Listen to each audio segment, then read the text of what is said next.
At first, Joy ignored the warnings. She wanted the best cake in Abuja for her wedding. She didn't care if the baker only took orders at midnight.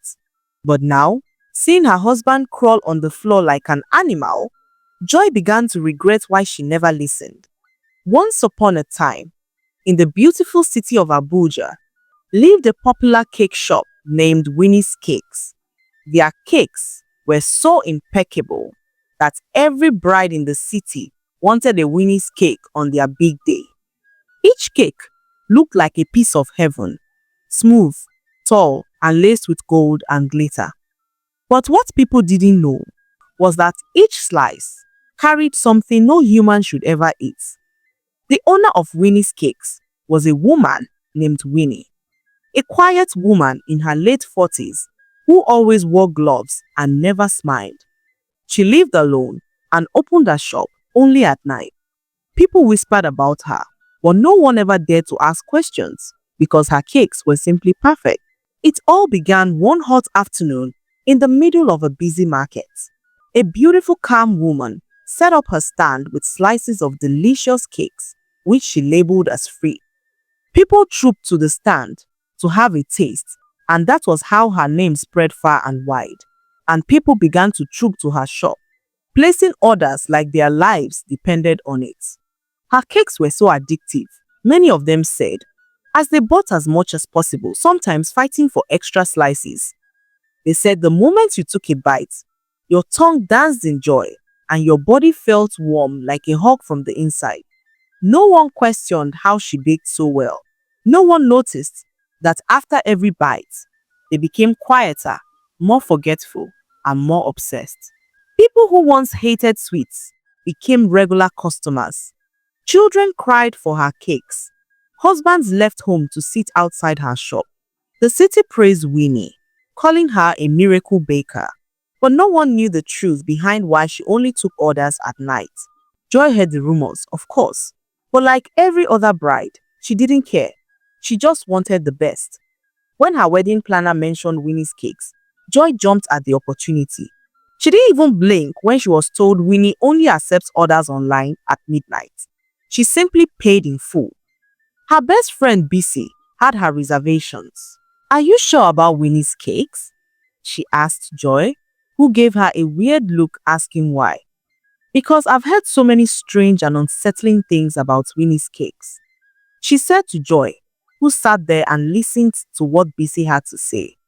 "A woman came to our church a few weeks ago claiming that her son ate the cake and fell terribly ill. She revealed that the young boy screamed and cried at night in his sleep, but no one knew for sure what was happening. He stopped eating food and only ate anything that was raw. The young boy ate raw meat and even began to eat the rats in their home. They brought him to the church, and after several prayers, the pastor revealed that the cake was behind all that had been happening to him." Joy burst out in laughter on hearing this. "You mean to tell me that a little boy ate rats in his room?" she asked as she continued to laugh. "That's ridiculous," she scoffed. "If people can believe a cake can turn a child into a cannibal, then they can believe anything. Abeg, I'm not cancelling my dream cake because of gossip," she said as she continued to speak. "You see that your church and pastor, they deserve an Oscar award," she said to Bisi, who she called gullible. "Is it that your hungry pastor that you are believing?" she asked Bisi, who frowned her face in disappointment. "Pastor Yemi is a good man of God. He may not be rich like the other pastors around, but he has the Holy Ghost in him," she said to Joy, who could not stop laughing. Joy was not the spiritual type. In fact, she never believed that things like ghosts and spirits existed. What Joy believed was that people liked to make up stories when they couldn't afford certain luxuries. Bisi stood up quietly, disappointed but not surprised. She had known Joy for years and knew that once Joy's mind was made up, not even thunder from heaven could stop her. Still, she couldn't shake the feeling that something was wrong. That night, Bisi knelt in her room and prayed. "God," she said, "I don't know what this cake is about, but I have a terrible feeling. Please protect Joy from all evil." she said as she continued to pray. Meanwhile, Joy was in her room asleep, dreaming of fireworks, a perfect honeymoon, and guests clapping as she cut her perfect cake. If only she knew what awaited her in the days to come. Her wedding dress was ready, and Joy could not hold back her excitement. She received a call from her fiancé Akin, informing her that his mother had just arrived from London. Joy had never met his mother before. All their communications were through text, and Joy could not wait to finally meet her. She prepared her favorite meal as she got dressed and headed straight to Akin's house. She arrived a few minutes later and met Akin, who introduced her to his mother. Mama Akin did not look too pleased to see her. Her sharp eyes scanned Joy from head to toe as she watched her drop the food she had prepared on the table. Mama Akin had not been in the country for almost 6 years, and Joy thought it wise to prepare her favorite meal. Not only did she prepare the meal, she also got some expensive bags and dresses for her, made with high-quality African print material. Little did she know that Mama Akin never liked her, despite Akin's constant efforts to convince his mother that Joy was the right woman for him. Mama Akin remained resistant, never fully accepting her as the woman that her son had chosen to marry. Joy could sense it in her countenance. She sat there and watched as Mama Akin ate her food like it was a chore, barely chewing before she swallowed. She didn't utter a single compliment, and when Joy handed her the beautifully wrapped gifts, Mama Akin took them without a smile. She opened one of the wrappers slowly and said flatly, "You really have a poor taste in fashion," she said to Joy, whose smile faded like a candle in the wind. Akin tried to ease the tension with a joke, but it fell flat. The air in the room was heavy, and Joy's smile began to fade.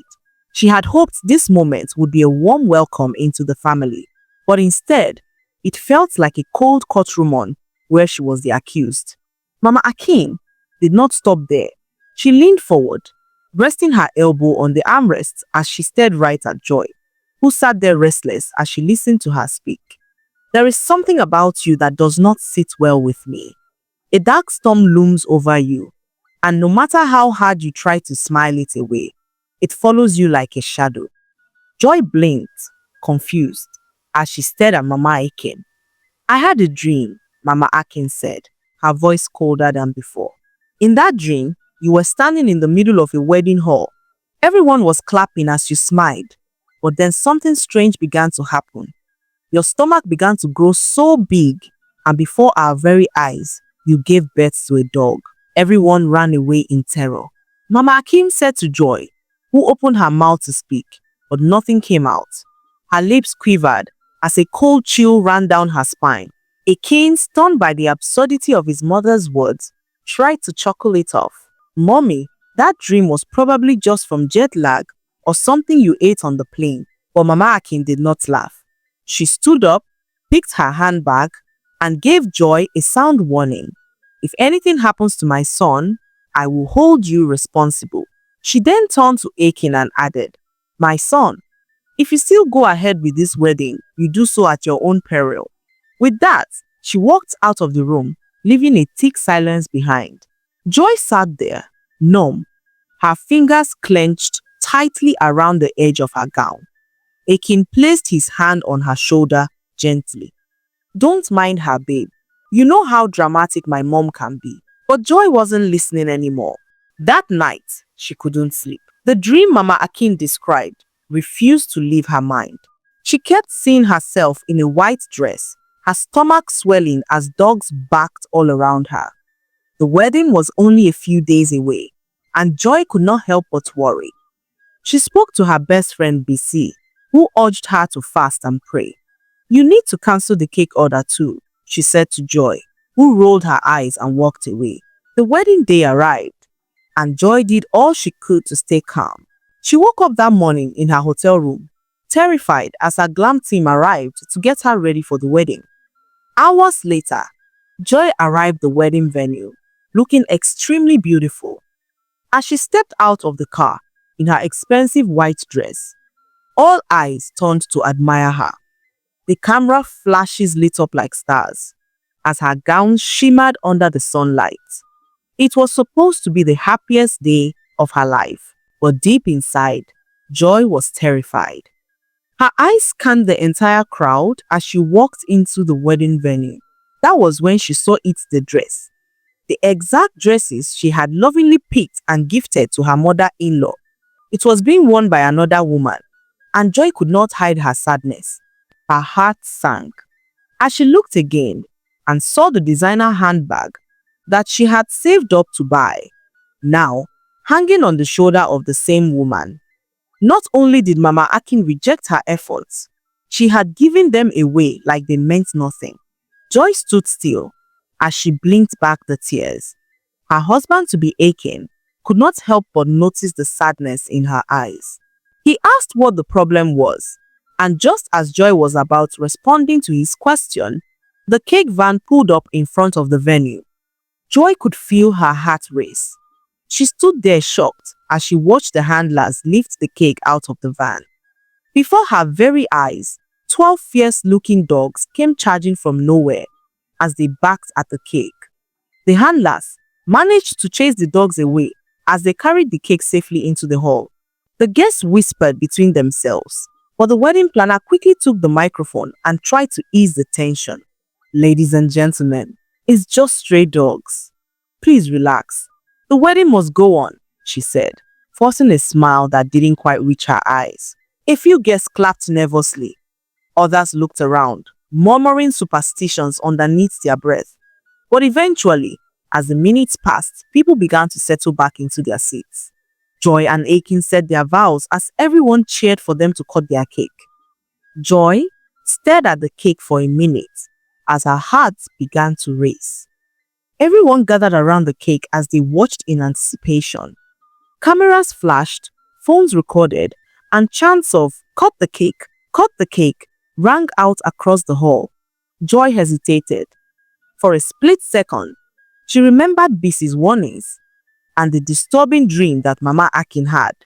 As they sliced into the cake together, Joy could feel her hands shake as the waitress began to serve slices to the guests one after the other. Everyone seemed to be enjoying the cake as they licked their forks in delight. "It tastes like heaven," one woman said, as another replied her saying that the cake was the best cake that she had ever had. Even the woman Akin's mother had given the bag and dress, ate up the cake she was given and asked for another. From that moment on, the atmosphere at the wedding changed completely. Guests who once danced and laughed now sat silently, holding their empty cake plates as they all stared at the remaining cake. Some licked their plates clean, whilst others scraped their forks on the plates, hoping to gather even a crumb. Joy watched in confusion as people formed small lines around the cake table, pleading for an extra slice. Some offered to pay for more, holding out crumpled naira notes with desperate eyes. The waitress tried to explain that the cake was finished, but they didn't believe her. They stayed and stared. Akin, however, seemed the most affected. After his third slice, he became restless and began to sweat. Then he asked Joy quietly, "Did they pack the leftover cake?" Joy looked at him shocked, because the Akin that she knew was not a lover of cake. She informed him that the cake had finished, and the rage she saw in his eyes in that moment sent shivers down her spine. Hours later, they returned home, and Akin could not stop searching for cake. He searched every wedding bag and even opened the empty gift boxes, hoping to find some cake, but found none. He became so irritable and began to turn the house upside down. Joy stood in the corner terrified. She tried to calm him down, but Akin was so inconsolable. His mother dropped by to check up on them when she met her son, pale and disoriented. At this point, he had stopped speaking, and Mama Akin froze at the sight of him curled up in a corner of the living room, clutching an empty plate as he begged for more cake. "Akin?" she called gently, bending to touch his shoulder. But Akin looked up at her and began to laugh hysterically. He was acting like a madman, and Mama Akin could not hide her fear. Joy tried to explain, but Mama Akin was not willing to hear what she had to say. "What have you done to my son, you witch?" she asked repeatedly, as Joy did all she could to convince her that the cake was behind it all. But Mama Akin found it hard to believe. "You are a witch," she spat, her voice rising as she spoke. "I warned Akin. I warned him that something was wrong with you, but he didn't listen. Now, you have made my son mad," she said to Joy, who stood there broken as she began to regret why she didn't listen to her friend's warnings. She watched from a distance as Mama Akin moved into their new home to care for her son. She didn't allow Joy to come close to him as she locked her out of the bedroom. Joy was so devastated. She didn't know what to do. Akin had now progressed to eating fresh meat from the freezer, and Joy could not believe her eyes. She stood there stunned as her mind raced back to the story BC told her a while ago about the boy who ate rats in his house. Joy in that moment knew that she couldn't ignore the truth any longer. The cake was cursed, and now her husband was its prisoner. So the next morning, she paid a visit to her friend BC, who welcomed her in with a knowing look as if she had been waiting for this moment. "I'm ready," Joy said as her voice shook. "Take me to your pastor. My husband is under a spell, and I think we need prayers." BC took her to Pastor Yemi's small church, which was tucked away in Gaki. The moment he saw Joy, Pastor Yemi closed his Bible and stood to his feet. "You finally believe," he said softly, as Joy nodded her head, unable to control her tears. "Please, help my husband. He is under a spell," she said to Pastor Yemi, who held her hands and began to pray. After a few minutes, he opened his eyes and looked at Joy. "This is no ordinary affliction," he said. "The cake was not just food, it was a spiritual bait. The enemy used it to enter your home, and if nothing is done, your husband will be destroyed like the others." Joy trembled as she began to cry. "Can he be free?" she asked the pastor, who replied her saying that he had to pray for her husband in person. The deliverance must be done in the presence of the afflicted, he said as Joy felt a sense of relief. She begged the pastor to accompany her home, knowing how difficult it would be to bring her husband to the church. However, when they arrived at the house, Mama Akin slammed the door in their faces. "I knew you'd return with one of your fake prophets," she said coldly, accusing Joy of trying to finish what she had started. "You want to kill my son completely, right?" "Never," she said to Joy, who pleaded with her to allow the pastor pray for her husband. But Mama Akin was not willing to listen. "Get out and take this charlatan with you," Mama Akin shouted, as she shut the door in their faces. Joy broke down in front of the door, unsure of what to do. Pastor Yemi helped her to her feet. "You must not give up," he said calmly. "The enemy thrives in secrecy, but if we expose it, the chains can be broken." Joy wiped her tears as a fire began to burn in her chest. She had been mocked, blamed, humiliated, but now she needed to get proof. "If Mama Akin won't believe me," she said quietly, "then I'll show her the truth myself." That night, Joy prepared herself for what she never imagined she'd do. She was going to get proof from the cake shop to show the world that the evil cakes were behind all the strange things that had been happening. She waited in the corner of the shop until the lights flickered on at exactly 12 midnight. Joy could feel her heart race. She walked towards the building terrified as she heard a sound coming from the bakery. Someone was in there humming a song that filled her entire body with fear. Joy peeped to see who it was and caught sight of something that terrified her to her bones. She quickly brought out her phone and began to record as she caught sight of Winnie, who had now transformed into a mermaid. The entire bakery looked like it had been submerged in water, as several other mermaids baked the cakes with a speed that Joy could not understand. There was no fire, no ovens, and yet the cakes were baking themselves. As Joy recorded, she noticed that the cakes weren't just rising, They were breathing. Joy nearly screamed when she saw an eye pop out from one of the cakes. She covered her mouth as she tried not to scream. She watched in stunned silence as the mermaids baked hundreds of cakes in a minute. The cakes looked so beautiful, but Joy could see that they were alive. She quickly stopped her recording and turned to head back home when she caught sight of the strange dogs that surrounded her wedding cake. Joy was so terrified of dogs. She began to run as the strange dogs chased after her. She ran as fast as her legs could carry her, praying that she survives the chase. Joy ran for a few minutes and fell to the ground. Her whole life flashed before her eyes as she watched the dogs approaching. She screamed out for help, scanning her environment for a stick or stone that she could throw at them. However, just as she tried to hit them with a stick, she heard a voice speaking. It was one of the dogs, and Joy could not believe her ears. "Don't hit us," the dog said, revealing to her that they had not come to harm her. Joy could not believe that she was talking to dogs. She stood there terrified as one of the dogs began to talk. "My name is Maggie," the dog said, as it revealed to her that they were all humans turned to dogs by the evil mermaid. She continued to speak, revealing that the entity that now ruled Winnie's cakes was not the real Winnie. On the day when they launched Winnie's cakes, they were overtaken by evil forces who turned them into dogs and took over the bakery.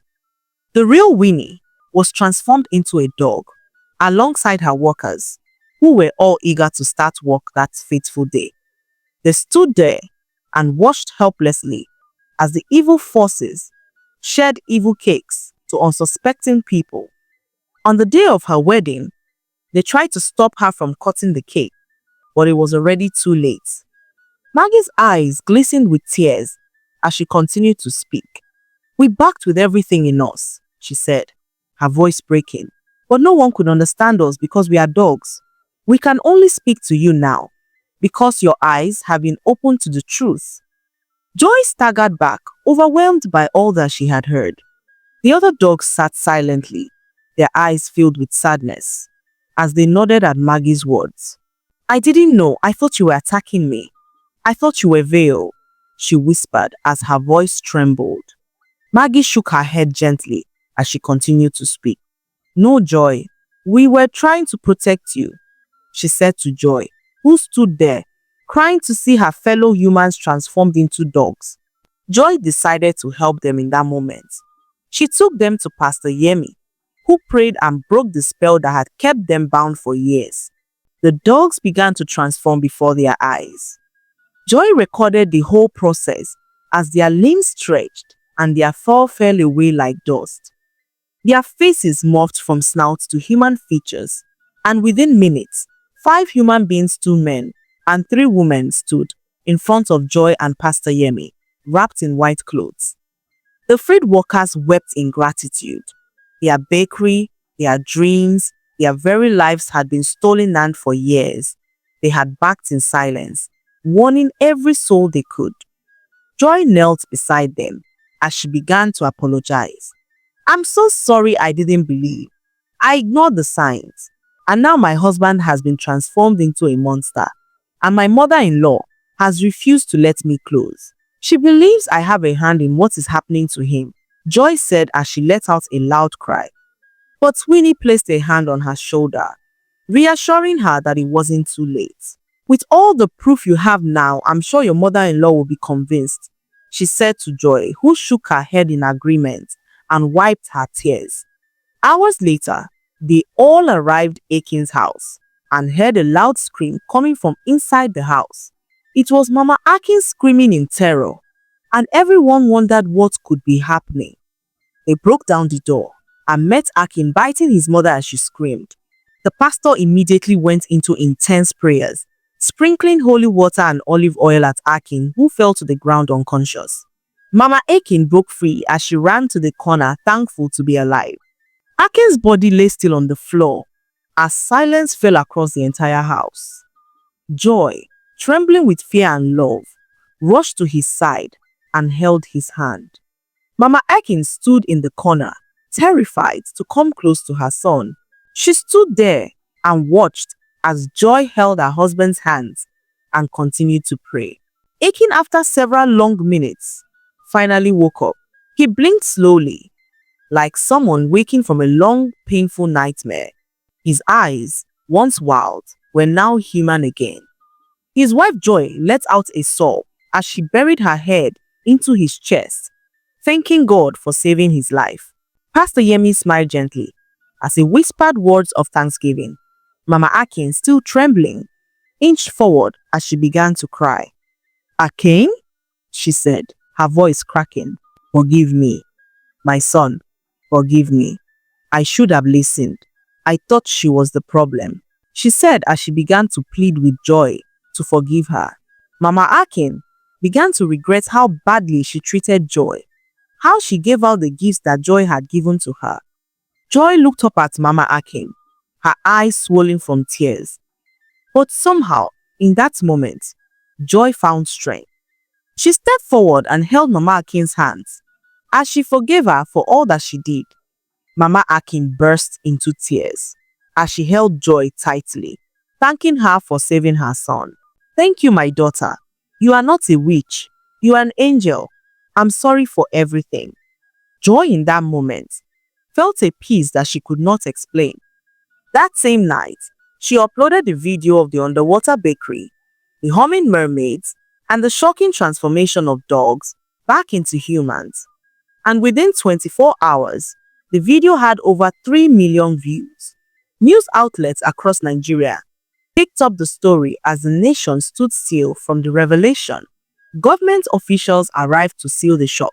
But by the time they arrived, the ground where the bakery once stood was nothing but ash, and in the middle of the rubble lay one last uneaten slice of cake that was untouched by the fire. Scientists could not explain it. The government called it an accident. But Joy, Pastor Yemi, and the 5 workers who were once dogs knew the truth. Mothers began to pray over their children's birthday cakes, and brides began to think twice before ordering their wedding cakes. Joy and Akin finally got the chance to live happily as husband and wife. They were so grateful to God for giving them another chance as they began to take their spiritual lives seriously. That was how the evil behind Winnie's cakes was exposed, and people began to be more cautious of the vendors that they patronize. The lesson to be learned from this story is that we must never ignore the warnings and signs around us, no matter how harmless something may look. Not everything that looks beautiful is good, and not every gift is truly a blessing.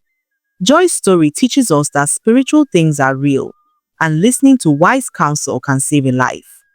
We must be prayerful, careful with what we eat, and never place physical beauty over spiritual safety. It also reminds us not to judge others too quickly. Sometimes, the people we reject are the ones sent to help us. In all things, we must seek God's direction and protection, because evil can hide in even the sweetest things. I hope you enjoyed the story.